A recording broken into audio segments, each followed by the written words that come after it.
Hello friends, welcome back to my channel. मैं हूं आपकी फ्रेंड वर्षा। फ्रेंड्स, आज की इस वीडियो में हम बात करेंगे बीएड एंट्रेंस एग्जाम के सामान्य ज्ञान के प्रैक्टिस सेट की। तो चलिए फ्रेंड्स, वीडियो को स्टार्ट करते हैं। वीडियो को स्टार्ट करने से पहले प्लीज मेरे चैनल को सब्सक्राइब कर लीजिए, और अगर आपने चैनल को सब्सक्राइब कर लिया तो इस वीडियो को लाइक कीजिए और अपने फ्रेंड्स के साथ शेयर कीजिए। तो चलिए फ्रेंड्स, वीडियो को स्टार्ट करते हैं। फर्स्ट क्वेश्चन है आज की वीडियो का, रिहंद बांध किस नदी की सहायक नदी पर बनाया गया है? तो फ्रेंड्स, अब बात करें रिहंद बांध, तो वो बनाया गया है सोन नदी पर। तो ऑप्शन सी यहाँ पे हमारा राइट आंसर है। नेक्स्ट है एगमार्क क्या है? तो फ्रेंड्स, एगमार्क आपने देखा होगा, कोई भी प्रोडक्ट होता है तो उस पर एगमार्क का निशान लगा होता है, यानी कि एगमार्क ये बताता है कि ये प्रोडक्ट जो है, इसकी जो मतलब इसकी जो क्वालिटी है वो गारंटीड है, ये क्वालिटेटिव प्रोडक्ट है। इसलिए देखिए यहाँ पे ऑप्शन डी इसका राइट आंसर है। पदार्थों की गुणवत्ता की गारंटी की एक मोहर होती है कि हाँ, ये प्रोडक्ट जो है इसकी क्वालिटी अच्छी है, उसे एगमार्क निशान वहां पे लगा होता है। ठीक है, नेक्स्ट क्वेश्चन है, 19वीं शताब्दी में भारतीय हस्तशिल्प उद्योग के पतन का कारण बताया गया था। अब 19वीं शताब्दी में भारतीय हस्तशिल्प उद्योग के पतन का क्या कारण बताया गया था? तो फ्रेंड्स, अगर हम बात करें तो केवल ब्रिटिश निर्माण उद्योगों से प्रतिस्पर्धा करें, ये भी एक बड़ा कारण था। उसके साथ ही साथ केवल भारतीय रियासतों का समाप्त हो जाना, ये भी एक बहुत बड़ा कारण था। और केवल विदेशी शासन की स्थापना करना, ये भी बहुत बड़ा कारण था। तो इसलिए यहाँ पर ऑप्शन डी राइट आंसर होगा, क्योंकि ये सारे कारण थे जिसके कारण 19वीं शताब्दी में जो हस्तशिल्प उद्योग था उसका पतन हो गया, यानी कि वो कम हो गया या बिल्कुल ही डाउन हो गया। ठीक है, नेक्स्ट आते हैं, इंग्लैंड में औद्योगिक क्रांति ने संक्रमण के चरमोत्कर्ष को निरूपित किया। अब किस तरह से उन्होंने जो संक्रमण था औद्योगिक क्रांति ने, किस तरह से उसको निरूपित किया? तो यहाँ पर हम देखें तो देखिए, समाज से बाजार समाजवाद की ओर, यानी समाजवाद से बाजार समाजवाद की ओर ले जाकर उसको निरूपित किया, यानी कि औद्योगिक क्रांति इस तरह से वो लेकर आए। ठीक है, नेक्स्ट है, भारत में न्यूनतम मजदूरी अधिनियम कब लागू किया गया था? तो फ्रेंड्स, भारत में न्यूनतम मजदूरी अधिनियम 1948 में पारित किया गया था। तो ऑप्शन बी यहाँ पे हमारा राइट आंसर है, जिसको मिनिमम वेजेस एक्ट भी बोला जाता है। ठीक है, नेक्स्ट आते हैं, अब यहाँ पर फ्रेंड क्वेश्चन है, अंतर्राष्ट्रीय न्यायालय का मुख्यालय कहाँ पर है? तो फ्रेंड्स, ये है दी हेग में। ठीक है, तो ऑप्शन बी यहाँ पे हमारा राइट आंसर है। अब देखिए फ्रेंड्स, यहाँ पे क्वेश्चन है एंड नीचे हमारे ऑप्शंस गिवन है। जो कोई राज्य केंद्र सरकार के निर्देशों का पालन ना करे तो राष्ट्रपति क्या कर सकता है वहां पर? तो फ्रेंड्स, वह राज्य विधानसभा को भंग करके एक चुनावों का आदेश दे सकता है। यस, ये करेक्ट है। वह राज्य में संवैधानिक तंत्र की विफलता घोषित कर सकता है और राज्य के शासन के उत्तरदायित्व संभाल सकता है। ये भी बिल्कुल करेक्ट है। वह अनुपालन कराने के लिए राज्य को अर्धसैनिक बल भेज सकता है। ये भी करेक्ट है। तो इनमें से वो कुछ भी कर सकता है, ये उस पर डिपेंड करता है। अगर कोई भी राज्य केंद्र सरकार के निर्देशों का पालन नहीं करता है तो ये सारे ही ऑप्शंस उसके पास अवेलेबल है। तो इनमें से वो कोई भी ऑप्शन अप्लाई कर सकता है। ठीक है, नेक्स्ट आते हैं, भारत के किस राज्य में पहली बार गैर कांग्रेस सरकार बनी थी? अब हम बात करें गैर कांग्रेस सरकार बनने की, तो फ्रेंड्स, यहाँ पर जो राइट आंसर है वो है option number D, Kerala. Next है, सोवियत संघ का 15वां स्वतंत्र गणतंत्रों में विघटन कब हुआ था? तो फ्रेंड्स, यहाँ पर बात करें तो इसका जो राइट आंसर है वो है ऑप्शन बी, 1991 में जो 15 स्वतंत्र गणतंत्रों थे उनका विघटन कर दिया गया था। नेक्स्ट है, भारतीयों ने साइमन कमीशन का बहिष्कार क्यों किया था? ठीक है, तो इसकी बात करें कि साइमन कमीशन का बहिष्कार क्यों किया था, तो फ्रेंड्स, अगर हम यहाँ पर बेस्ट आंसर देखें तो वो ऑप्शन ए है, उनमें सदस्यों के रूप से किसी भारतीय को शामिल नहीं किया गया था, इस वजह से उसका बहिष्कार कर दिया गया था। ठीक है, तो ऑप्शन ए यहाँ पे हमारा राइट आंसर है। नेक्स्ट है, किसी भारतीय राज्य में संवैधानिक आपात स्थिति की घोषणा का संसद द्वारा अनुमोदन किया जाना होता है, वो किसके द्वारा किया जाना होता है? तो ये होता है हमारे 2 महीने के भीतर। तो ऑप्शन ए यहाँ पे हमारा राइट आंसर है। नेक्स्ट आते हैं, भारतीय संविधान की संघ सूची में विषयों की संख्या कितनी होनी चाहिए? तो फ्रेंड्स यहाँ पर इसका राइट आंसर है ऑप्शन सी 97। ठीक है। नेक्स्ट है, भारत में पहला समाचार पत्र निम्नलिखित में से किसने शुरू किया था? तो फ्रेंड्स बात करें पहले समाचार पत्र की तो ये क्वेश्चन बहुत पूछा जाता है, ये शुरू किया था जेम्स ए हिक्की ने। नेक्स्ट आते हैं,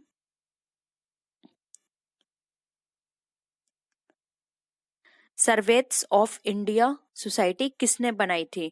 तो सर्वेंट्स ऑफ इंडिया सोसाइटी की बात करें तो ये बनाई थी गोपाल कृष्ण गोखले ने, तो ऑप्शन बी यहाँ पे हमारा राइट आंसर है। नेक्स्ट है, भारत में अंग्रेजी शिक्षा शुरू कब की गई थी?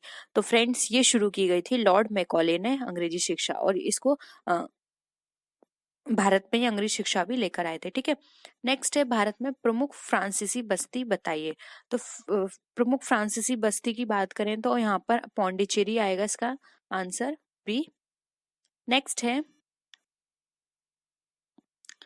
1833 के चार्टर एक्ट के प्रावधानों के अनुसार भारतीय कानूनों का संकलन करने, संहिताबद्ध करने और सुधारने के लिए एक विधि आयोग का गठन किसकी अध्यक्षता में किया गया था? तो फ्रेंड्स 1833 के चार्टर एक्ट के प्रावधानों के अकॉर्डिंग बात करें तो यहाँ पर लॉर्ड मैकाले की अध्यक्षता में ये संकलन या आयोग का गठन किया गया था। ठीक है। नेक्स्ट आते हैं,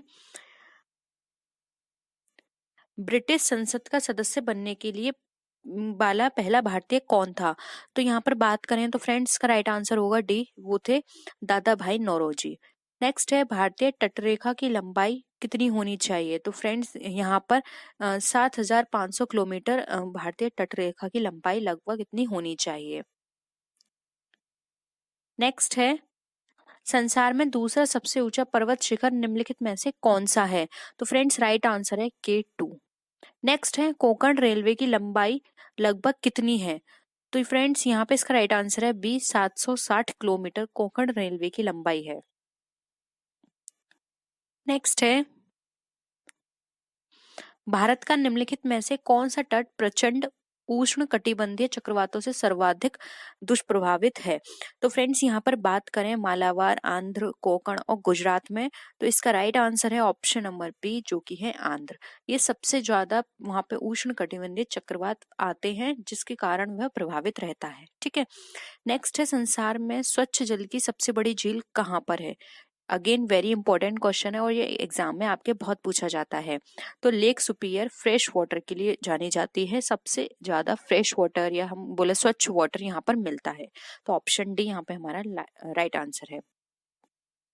आपको ये भी पता होना चाहिए कि लेक सुपीरियर जो है वो कहाँ पर है, तो कमेंट सेक्शन में बताइएगा अगर आपको पता है कि लेक सुपीरियर कहाँ पे स्थित है। ठीक है। नेक्स्ट है, संसार में भारत पहले स्थान पर किस में है? निकल के उत्पादन में, यूरेनियम के उत्पादन में, माइका के उत्पादन में या फिर मैग्नीज के उत्पादन में?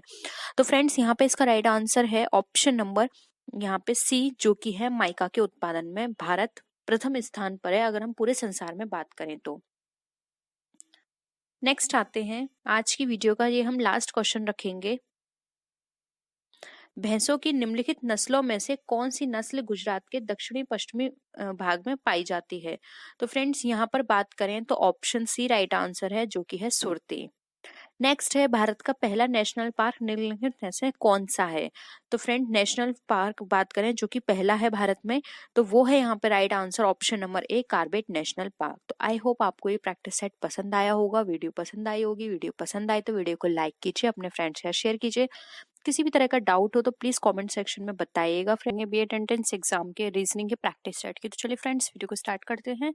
वीडियो को स्टार्ट करने से पहले प्लीज मेरे चैनल को सब्सक्राइब कर लीजिए, और अगर आपने चैनल को सब्सक्राइब कर लिया तो इस वीडियो को लाइक कीजिए और अपने फ्रेंड्स के साथ शेयर कीजिए। स्टार्ट करते हैं। एक वक्तव्य दिया गया है जिसके दो पूर्वानुमान है, फर्स्ट एंड सेकंड निकाले गए हैं। आपको विचार करना है कि वक्तव्य सत्य है, चाहे वह सामान्यतः ज्ञात तथ्यों से भिन्न प्रतीत हो। आपको निर्णय करना है कि दिए गए पूर्वानुमान में कौन सा निश्चित है। यानी कि देखिए यहाँ पे पूर्वानुमान दिया हुआ है, उसके अकॉर्डिंग आपको देखना है कि यहाँ पे एक तरह से हम ये बोल सकते हैं ऑप्शंस जो हैं वो यहाँ पे सही है कि नहीं। यदि लोग बुद्धिमान हो तो उन्हें सृजनशील होना चाहिए। पूर्वानुमान है, सृजनशीलता और बुद्धिमत्ता परस्पर संबंधित हैं, सृजनशील लोग बुद्धिमान होते हैं। तो देखिए फ्रेंड्स, ये जो यहाँ पे वक्तव्य दिया है उसके अकॉर्डिंग यहाँ पर देखें तो ये भी करेक्ट है एंड सेकंड भी करेक्ट है। तो ऑप्शन सी यहाँ राइट हो जाएगा, दोनों मान्य है। नेक्स्ट अगेन हमें इसी तरह से दे रखा है क्वेश्चन, परीक्षाओं में असफलता का एक कारण अनियमितता है। कुछ नियमित छात्र परीक्षाओं में असफल हो जाते हैं। निष्कर्ष है, असफल होने वाले सभी छात्र नियमित होते हैं, सभी सफल छात्र नियमित नहीं होते। तो इसमें हमें देखें तो देखिए यहाँ पर जो ऑप्शन है यहाँ पर दोनों यहाँ पर क्या हो जाएंगे, हमारे दोनों सही हो जाएंगे। ठीक है, तो यहाँ पे ऑप्शन जो होगा डी राइट आंसर हो जाएगा। फर्स्ट एंड सेकंड दोनों ही के निष्कर्ष यहाँ पे सही निकल रहे हैं। नेक्स्ट है, रोहन उत्तर की ओर 30 किलोमीटर की दूरी तय करता है। अब देखिए कहाँ से रोहन ने स्टार्ट किया, यहाँ है 3 किलोमीटर चला रोहन। अब उसके बाद वह अपने बाईं ओर मुड़कर 2 किलोमीटर चलता है, तो ये उसका हो गया 2 किलोमीटर बाईं ओर। उसके बाद वह बाईं ओर मुड़कर अगेन 3 किलोमीटर चलता है, तो अगेन वो बाईं ओर मुड़ा और उसने 3 किलोमीटर चला। अब इस बिंदु से वह फिर बाईं ओर मुड़ता है, अब अगेन वो बाईं ओर मुड़ा और कितना चला, 3 किलोमीटर चला इस बार, तो ये यहाँ आ गया 3 किलोमीटर। अब यहाँ पर वह अपने प्रारंभिक बिंदु से कितनी दूरी पर है, तो देखें यहाँ पर ये 2 है तो ये इतनी दूरी 2 होगी, और ये 3 चला है तो 1 बचा रिमेनिंग, तो ये क्या हो गया 1 किलोमीटर दूर। तो यहाँ पे देखिए ऑप्शन डी जो है वो हमारा राइट आंसर हो जाएगा, जो वह अपने बिंदु से 1 किलोमीटर दूर है। नेक्स्ट क्वेश्चन है, एक ड्राइवर अपने गांव से चला और 20 किलोमीटर उत्तर की ओर चला। तो देखिए वो यहाँ पर, ये उसका गांव है, यहाँ से 20 किलोमीटर उत्तर की ओर चला। उसके बाद उसने जलपान के लिए रुक गया, वह बाएं घूम गया। अब वह बाएं घूमा और 30 किलोमीटर चला, ये उसका हो गया 30 किलोमीटर। अब वह फिर भोजन के लिए रुक गया और कुछ देर विश्राम कर वह पुनः बाएं मुड़ा और चाय के लिए रुकने से पहले 20 किलोमीटर चला, तो ये उसका हो गया 20 किलोमीटर। अब वह फिर से चला, बाएं ओर घुमा, 30 किलोमीटर चलकर कस्बे में पहुंच गया, तो ये 30 किलोमीटर फिर से कस्बे में पहुंच गया, ये हो गया 30 किलोमीटर।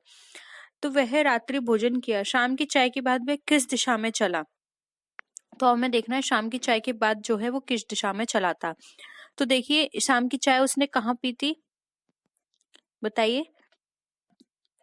ये उसकी शाम की चाय है, यहाँ पे इसने भोजन किया था और यहाँ पे उसने फिर क्या किया था, देखिए यहाँ पे लिखा हुआ है 30 किलोमीटर चल गया, भोजन के लिए रुक गया, देर विश्राम, उत्तर की ओर जलपान किया, तो ये पूर्व की ओर चला था, इसलिए यहाँ पे ऑप्शन बी जो होगा वो राइट आंसर हो जाएगा।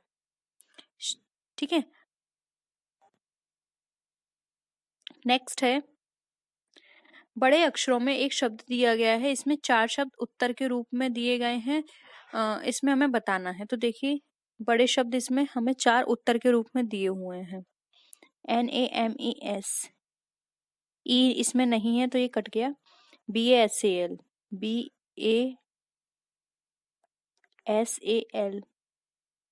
ये भी कट गया, BIOME, BIOME, ये भी नहीं बनेगा, ये भी कट गया, तो इसका राइट आंसर होगा सोल। नेक्स्ट है, बड़े अक्षरों में एक शब्द दिया गया है, इसके पश्चात 4 शब्द उत्तर के रूप में दिए गए हैं, हमें इसमें सही देखना है। इंटरनेशनल, तो देखिए इंटरनेशनल में क्या बनेगा, यहाँ पे केवल एक ही शब्द को नहीं बना सकते, तो इसमें से क्या नहीं बना सकते हैं ये देखना है हमें। तो देखिए अलोन बन सकता है, नोट भी बन सकता है, लेटर भी, लेकिन रेडियो नहीं बन सकता, तो राइट आंसर होगा डी, क्योंकि देखिए यहाँ पे इंटरनेशनल में डी गिवन नहीं है, इसलिए राइट आंसर होगा रेडियो। नेक्स्ट क्वेश्चन है, एक संयुक्त परिवार में पिता, माँ, 3 विवाहित पुत्र और एक अविवाहिता पुत्री है। पुत्रों में से 2 के 2 पुत्रियां हैं और 1 के 1 पुत्र है। इस परिवार में कुल कितनी महिला सदस्यों की संख्या है?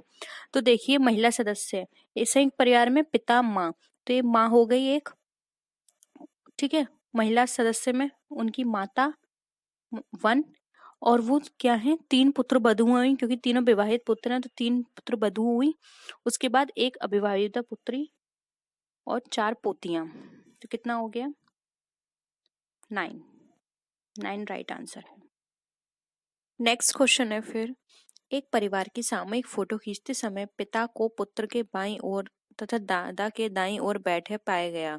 माता अपनी पुत्री के दाईं ओर किंतु दादा के बाईं ओर बैठी थी। मध्य स्थान में कौन बैठा था? तो देखिए यहाँ पर लिखा हुआ है एक परिवार की फोटो खींचते समय पिता को पुत्र के बाईं ओर, यानी कि जो पिता है पुत्र के बाईं ओर बैठा है, तो पुत्र यहाँ होगा तो पिता यहाँ होगा बाईं ओर, तथा दादा के दाईं ओर बैठे हुए पाया गया। और दादा को यहाँ लिख दिया ग्रैंडफादर। माता अपनी पुत्री के दाईं ओर, अब माता जो है वो अपनी पुत्री के दाईं ओर है, तो देखिए अगर हम यहाँ पे पुत्री लिखते हैं तो माता यहाँ हो जाएगा। माता अपनी पुत्री के दाईं ओर किंतु दादा के बाईं ओर है, तो देखिए दादा है तो इसके बाईं ओर हो गई।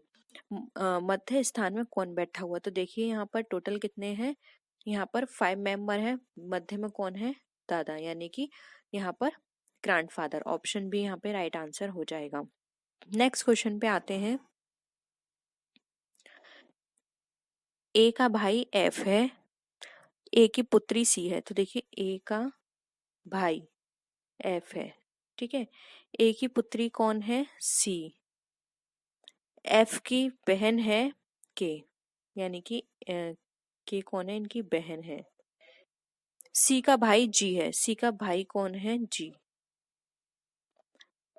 जी का चाचा कौन है? अब यहाँ पे देखना है जी का चाचा यहाँ पे कौन है, तो देखिए यहाँ पे जी और जी कौन है? ए का पुत्र है, तो एफ कौन होगा? ए का भाई हो जाएगा। इसलिए देखिए यहाँ पे ऑप्शन जो होगा यहाँ पे एफ और जी, एफ इसका चाचा है, इसलिए यहाँ पे ऑप्शन डी राइट आंसर हो जाएगा। नेक्स्ट क्वेश्चन है, यदि बीते कल से पहला दिन बृहस्पतिवार था तो कल कब होगा? बीते दिन से पहला दिन क्या था? बृहस्पतिवार था, तो आज क्या होगा? शनिवार। और आने वाला दिन क्या होगा? रविवार। तो यहाँ पे इसका राइट आंसर हो जाएगा ऑप्शन सी, आने वाला कल क्या है? रविवार।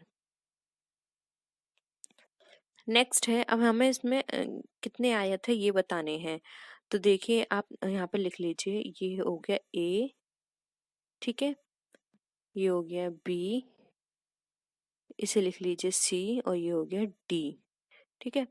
फिर है ये ई, ये एफ, जी यहाँ हो गया, एच यहाँ हो गया, आई, जे, के ये हो गया, एल, एम यहाँ आ गया अंदर, एन, ओ,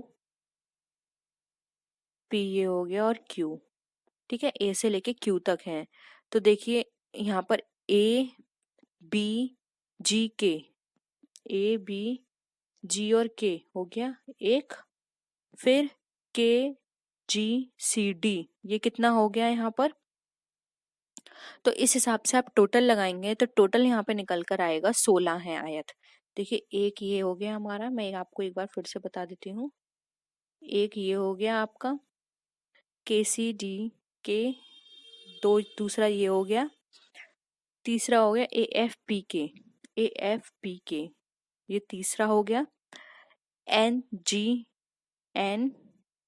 जी, ये चौथा हो गया। पांचवे की बात करें तो देखिए यहाँ पर एक ये हो गया था, दो ये हो गया था, 3 4 5 6 7 8 9 10 11, तो इस तरह से 12 13 14 15 16, ठीक है, ये टोटल हमारे 16 हो गए। तो यहाँ पे ऑप्शन बी जो होगा वो राइट आंसर होगा, ठीक है। आप एक बार करके देख लीजिएगा, मैंने ABCD करके आपको बताया था, तो उसमें आप अपनी नोटबुक में एक बार सॉल्व करके देख लीजिएगा, टोटल 16 निकल कर आएंगे। नेक्स्ट है, एक्स और उसके दादाजी की आयु में 50 वर्ष का अंतर है। देखिए एक्स और उसके दादाजी, कितना अंतर है? 50 वर्ष का। यदि 6 वर्ष बाद उनकी आयु का लोग 152 है, एक्स प्लस ग्रैंडफादर कितना? 152, कितने? 6 वर्ष बाद, तो उनकी वर्तमान आयु कितनी होगी? तो देखिए यहाँ पर हम इसको एक बार अच्छे से सॉल्व कर लेते हैं। x प्लस 50, ठीक है। अब x plus 6 plus x plus 50,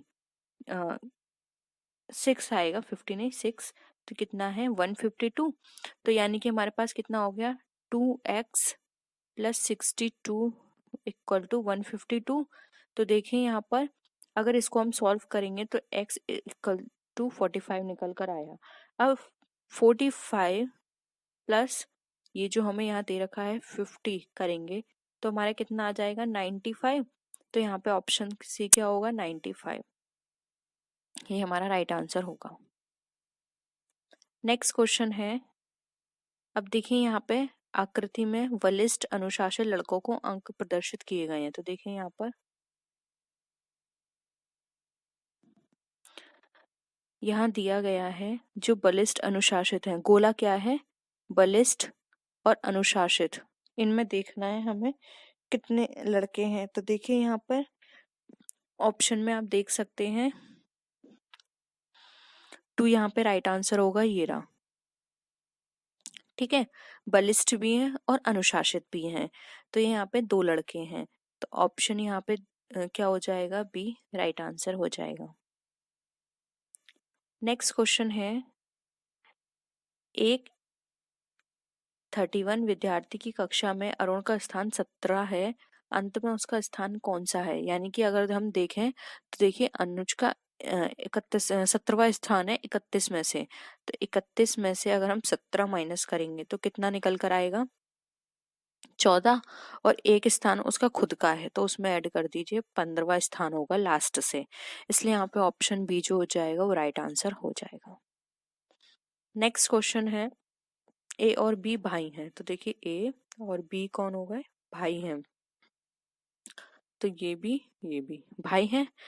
ई की पुत्री एफ है, ई की पुत्री जो है वो एफ है, एफ पत्नी है बी की, अब जो एफ जो है वो बी की पत्नी है, ई का ए से क्या संबंध है? अब हमें बताना ई का ए से क्या संबंध होगा। ए बी क्या है भाई है, एफ जो है बी की पत्नी है, तो ई क्या होगी ई यहाँ पे उनकी माँ हो जाएगी, इसलिए यहाँ पे अगर ए से संबंध देखेंगे तो बहन होगी, लेकिन तो यहाँ पे ऑप्शन ए जो हो जाएगा राइट आंसर हो जाएगा। तो आई होप आपको ये क्वेश्चंस पसंद आए होंगे। वीडियो पसंद आए तो वीडियो को लाइक कीजिए, फ्रेंड्स के साथ शेयर कीजिए। बीएड एंट्रेंस एग्जाम के हिंदी की प्रैक्टिस सेट की, तो चलिए फ्रेंड्स वीडियो को स्टार्ट करते हैं। वीडियो को स्टार्ट करने से पहले प्लीज मेरे चैनल को सब्सक्राइब कर लीजिए, और अगर आपने चैनल को सब्सक्राइब कर लिया तो इस वीडियो को लाइक कीजिए और अपने फ्रेंड्स के साथ शेयर कीजिए। स्टार्ट करते हैं। फर्स्ट क्वेश्चन है, अब यहाँ पे हमें शब्द दिए हुए हैं, सही अर्थ पे हमें चिन्ह करना है। कटक का क्या अर्थ होता है? कटक का अर्थ होता है सेना से, तो ऑप्शन सी राइट आंसर है। नेक्स्ट है खग्रास, खग्रास का राइट आंसर है यहाँ पे ऑप्शन नंबर डी, जो कि है संपूर्ण सूर्य या फिर चंद्र ग्रहण। नेक्स्ट है थुक्का फजीहत, इसका राइट आंसर है यहाँ पे ऑप्शन सी धिक्कार। नेक्स्ट है, जिस छंद के पहले और तीसरे चरण में 13-13 और दूसरे तथा चौथे चरण में 11-11 मात्रा होती हैं, वह छंद क्या होता है? तो उसे बोलते हैं दोहा, ऑप्शन डी यहाँ पे राइट आंसर है। नेक्स्ट है, लज्जा पुस्तक का लेखक या लेखिका कौन है? तो इसका राइट आंसर है बी, जो कि है तस्लीमा नसरीन। नेक्स्ट है, कपटी का विपरीतार्थक शब्द क्या होता है? तो वो होता है निष्कपट, ऑप्शन सी यहाँ पे राइट आंसर है। नेक्स्ट क्वेश्चन है, पीताम्बर में कौन सा समास है? तो इसका राइट आंसर है सी, बहुब्रीहि समास। नेक्स्ट क्वेश्चन है, राम घर गया उसने माँ को देखा, इसमें संयुक्त वाक्य इसका क्या बनेगा? तो हम इसके संयुक्त वाक्य की बात करें तो वो बनेगा राम घर गया और उसने माँ को देखा, ऑप्शन बी राइट आंसर है। नेक्स्ट है, जयशंकर प्रसाद का संबंध किस काव्य प्रवृत्ति से है? तो इसका राइट आंसर है यहाँ पे ऑप्शन नंबर ए, जो कि है छायावादी। नेक्स्ट है, धर्माधर्म में समास बताइए, द्विन, द्विगु, तत्पुरुष या फिर कर्मधारय। राइट आंसर है यहाँ पे ऑप्शन ए, द्वंद्व समास। नेक्स्ट क्वेश्चन है, अनन्य में कौन सा उपसर्ग है? तो यहाँ पे इसका राइट आंसर है ए, अन्न। नेक्स्ट है, घुटने टेक देने का क्या अर्थ होता है? तो यहाँ पे राइट आंसर है बी, जो कि है पराजय स्वीकार कर लेना। नेक्स्ट आते हैं, गायक का सही संधि विच्छेद क्या होता है? तो गायक का सही संधि विच्छेद होता है गई plus Akaha. Option A right है। नेक्स्ट है, मुंहतोड़ शब्द में कौन सा समास है? तो इसका राइट आंसर है ए, इसमें तत्पुरुष समास है। नेक्स्ट है, लेखक में प्रत्यय बताइए। अब लेखक में प्रत्यय की बात करें तो यहाँ पे ऑप्शन सी जो है वो राइट आंसर होगा, अक यहाँ पे राइट है। नेक्स्ट है, अब यहाँ पे हमें आरोह का विपरीतार्थक शब्द बताना है। तो आरोह के विपरीतार्थक शब्द की बात करें तो यहाँ पे आरोह का होगा अवरोह। ऑप्शन ए राइट है। नेक्स्ट है, चरर मरर खुल गए अरर स्वफटू में कौन सा अलंकार है? तो यहाँ पे राइट आंसर है ए, अनुप्रास अलंकार। नेक्स्ट है, इनमें से कौन सा शब्द अनिश्चित संख्या का विशेषण नहीं है? 10, कुछ, कई या फिर सब कुछ। तो अनिश्चित की बात करें तो ए राइट आंसर होगा, क्योंकि यहाँ पे एग्जैक्ट जो नंबर है वो बताए गए हैं 10, जबकि सब में हमें नहीं पता कि कितने नंबर्स हैं। तो यहाँ पे ऑप्शन ए राइट आंसर है। नेक्स्ट क्वेश्चन है, अब यहाँ पे हमें सही वर्तनी बतानी है। संन्यास, श्रीमती, हितैषी और हिंदू में से सही वर्तनी बतानी है। तो ऑप्शन यहाँ पे सी हमारा राइट आंसर होगा, हितैषी। नेक्स्ट क्वेश्चन पे आते हैं, 9 दिन चले अढ़ाई कोस का अर्थ क्या है? तो यहाँ पे राइट आंसर है ए, बहुत धीमी गति से काम करना। नेक्स्ट है, पत्थर की लकीर होने का क्या अर्थ होता है? तो राइट आंसर है सी, अमिट होना। नेक्स्ट है, जूही की कली किस कवि की प्रथम रचना है? तो राइट आंसर है ए, निराला। नेक्स्ट क्वेश्चन है, निम्नलिखित में से हर्ष का विलोम क्या होगा? तो हर्ष का विलोम यहाँ पर होगा ऑप्शन ए, विषाद। नेक्स्ट है, वह वस्तु जिसके आर पार ना देखा जा सके उसे क्या कहा जाता है? उसे कहा जाता है अपारदर्शी। ए राइट आंसर है। नेक्स्ट, अब यहाँ पे मुहावरे लोकोक्ति अध्ययन का अर्थ बताना है। कागजी घोड़े दौड़ाने का क्या मतलब होता है? तो इसका मतलब होता है लंबी लिखा पढ़ी करना। नेक्स्ट आते हैं, आग लगे पर पानी कहाँ? इसका मतलब होगा वक्त पर अभिष्ट वस्तु नहीं मिलती। तो ऑप्शन सी राइट है। नेक्स्ट है, हाथ का मैल। हाथ का मैल का मतलब यहाँ पर होता है अत्यंत तुच्छ वस्तु से। तो ऑप्शन ए राइट आंसर है। नेक्स्ट है, आसमान सिर पर उठाना। इसका मतलब होता है शोरगुल करना। ऑप्शन ए राइट है। नेक्स्ट है, चिराग तले अंधेरा कहावत का सही अर्थ क्या होगा? तो इसका सही अर्थ है अपनी बुराई नहीं देखना। ए राइट आंसर होगा। नेक्स्ट आते हैं, नहीं पराग नहीं मधुर मधु नहीं विकास यही काल अली कली ही सौ बिंध्यो आगे कौन हवाल। प्रस्तुत पंक्तियों में कौन सा अलंकार है? तो इसमें अनियोक्ति अलंकार है। तो ऑप्शन सी राइट है।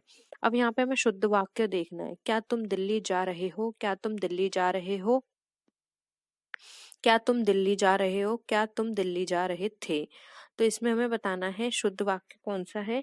तो यहाँ पे बी राइट आंसर होगा, क्या तुम दिल्ली जा रहे हो। देखिए लेकिन फ्रेंड्स यहाँ पे देखें तो, क्योंकि देखिए यहाँ पे प्रश्नवाचक है, इसलिए यहाँ पे प्रश्नवाचक चिन्ह लास्ट में लगा होना चाहिए। तो ऑप्शन बी यहाँ पे राइट है। नेक्स्ट है, यशोदा हरि पालने छुलावे हर लावे दुर्लावे महलावे जोई सोई कछु गावे। इस पंक्ति में कौन सा रस है? तो इसमें वात्सल्य रस है। अब हमें बताना है प्रिय प्रवास किसकी रचना है? तो इसका राइट आंसर है ए, अयोध्या सिंह उपाध्याय हरिऔध की। नेक्स्ट क्वेश्चन है, किसको पुकारे यहाँ रोकर अरण्य बिये चाहे जो करो शरण्य शरण तिहारी है। प्रस्तुत पंक्तियों में कौन सा छंद है? तो यहाँ पे छंद प्रयुक्त हुआ है घनाक्षरी। ऑप्शन डी राइट है। नेक्स्ट है, मृगनयनी में कौन सा समास प्रयुक्त हुआ है? तो यहाँ पे राइट आंसर है सी, कर्मधारय समास। नेक्स्ट क्वेश्चन है, बुंदेलो हर बोलो में के मुंह हमने सुनी कहानी थी खूब लड़ी मर्दानी वह तो झांसी वाली रानी थी। इस पंक्तियों के रचयिता कौन है? उसका राइट आंसर है सी, सुभद्रा कुमारी चौहान। नेक्स्ट क्वेश्चन है, अब हमें बताना है यम का पर्यायवाची क्या होता है? तो इसका राइट आंसर है डी, ये सभी। सूर्यपुत्र धर्मराज किनाश यम के पर्यायवाची हैं। नेक्स्ट है, कादम्बरी के लेखक कौन है? तो कादम्बरी के लेखक हैं Bana Bhatt. Option B right answer है। नेक्स्ट क्वेश्चन पे आते हैं। सूर्योदय किस संधि का उदाहरण है? तो यहाँ पे बी राइट आंसर है, ये गुण संधि का उदाहरण है। नेक्स्ट है, टू डाल डाल में पात पात का क्या अर्थ है? तो इसका मतलब होता है चालाकी का उत्तर चालाकी से देना। तो ऑप्शन बी राइट आंसर है। नेक्स्ट क्वेश्चन है, उत्कंठा का पर्यायवाची क्या होगा? लालसा, उत्पन्न, उपेक्षा या फिर दिशा? तो इसका राइट आंसर है ए लालसा। नेक्स्ट है, उहापोह का पर्यायवाची क्या है? तो इसका राइट आंसर है बी असमंजस।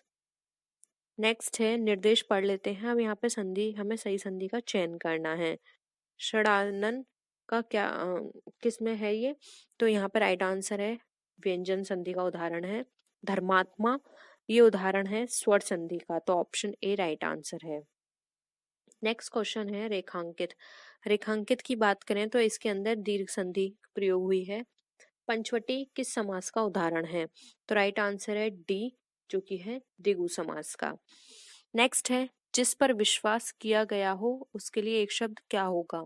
तो उसका राइट आंसर है बी। नेक्स्ट है, निर्भय का संधि विच्छेद क्या होगा? तो इसका राइट आंसर है ए निह धन भय। नेक्स्ट है, कनक कनकते सौगनी मादकता अधिकाय बखाए बोराय नर या पाए बोराय। तो फ्रेंड्स कुछ फेमस बोल सकते हैं या प्रसिद्ध पंक्तियां हैं, वो आप जरूर रिवीजन कर लीजिएगा, क्योंकि पंक्तियां देखकर भी पूछ सकते हैं आपसे रस कौन सा है इसके अंदर, अलंकार कौन सा है, तो आपको ये पता होना चाहिए। तो इस तरह की चीजें भी आपको करनी है। आपने देखा इस प्रैक्टिस सेट में ही बहुत सारे हमने क्वेश्चंस कर लिए, जो कि पंक्तियां दी हुई थी, हमें पहचानना था किसकी लिखी हुई है, क्या छंद है, अलंकार कौन सा है या संधि कौन सी है। तो इस तरह से आपको पता होना चाहिए। तो इसमें अलंकार की बात करें तो राइट आंसर होगा बी, इसके अंदर यमक अलंकार है। नेक्स्ट क्वेश्चन पे आते हैं, जो कि हमारी वीडियो का आखिरी क्वेश्चन है। रक्त है या है नसों में क्षुद्र पानी, जांच कर तू शीस दे देकर जवानी।